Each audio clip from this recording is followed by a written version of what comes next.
The day the HOA declared war, it was over a color, not unpaid dues, not loud music, not trash in the yard, blue. At exactly 9:12 a.m., Karen marched down Maple Ridge Drive like she was leading a military raid. Pearls tight around her neck, clipboard tucked under her arm, expression sharpened with purpose. She stopped in front of one house and froze.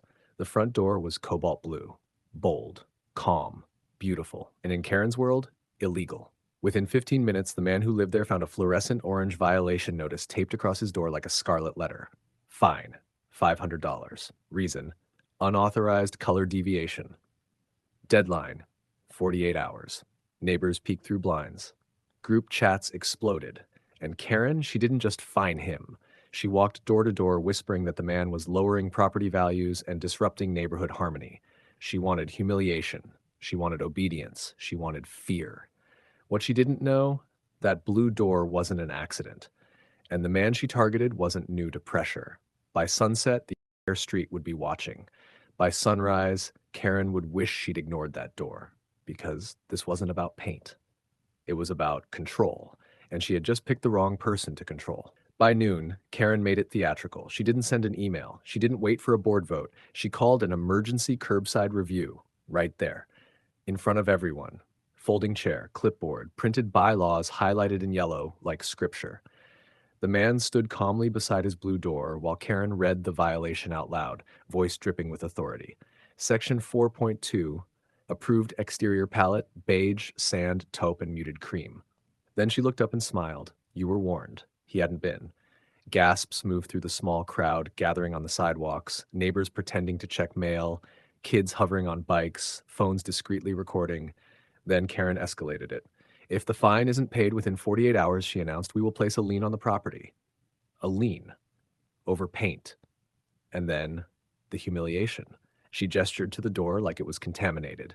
You moved here to fit in, not to make statements. Silence. The man nodded slowly. No arguing, no yelling, no begging. Just one sentence.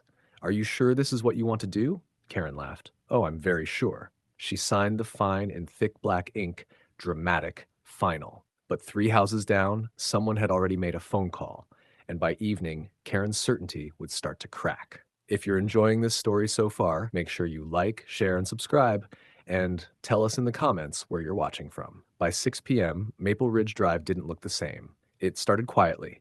The man with the blue door rolled out a folding table at the edge of his driveway. On it, paint swatches, receipts, a printed copy of the HOA bylaws.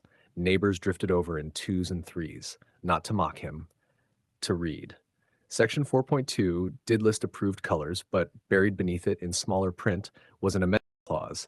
Alternate exterior colors may be permitted pending written architectural review within 30 days.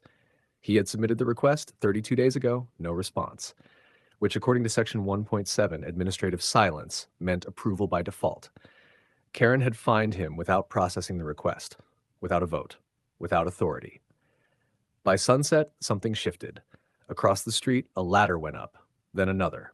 A teenage boy held a roller dripping with blue. By 8 p.m., 3 doors were cobalt. By 9 p.m., 6. Group chats weren't whispering anymore. They were coordinating. This shade? Where'd you buy it? Let's all do it.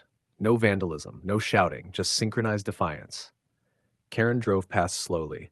Her face changed when she saw the third blue door. It collapsed completely when she saw the seventh, because this wasn't a violation anymore. It was a movement. And the man she tried to isolate? He wasn't alone. By morning, Maple Ridge Drive would look nothing like Karen's rule book. And her power was about to be tested in public. By sunrise, Maple Ridge Drive looked like the ocean had risen overnight. 12 blue doors, different shades, same message, calm, bold, unapologetic. Karen didn't knock this time. She stormed. Emergency HOA meeting, mandatory attendance. Community stability crisis, typed in red across the notice she shoved into mailboxes. Homeowners showed up, but not the way she expected. Instead of apology, they brought documentation, screenshots, email timestamps, printed bylaws. The amendment clause highlighted like a spotlight. The man stood last. He placed one envelope on the folding table in front of her. Certified mail receipt, date stamped, 32 days before the fine.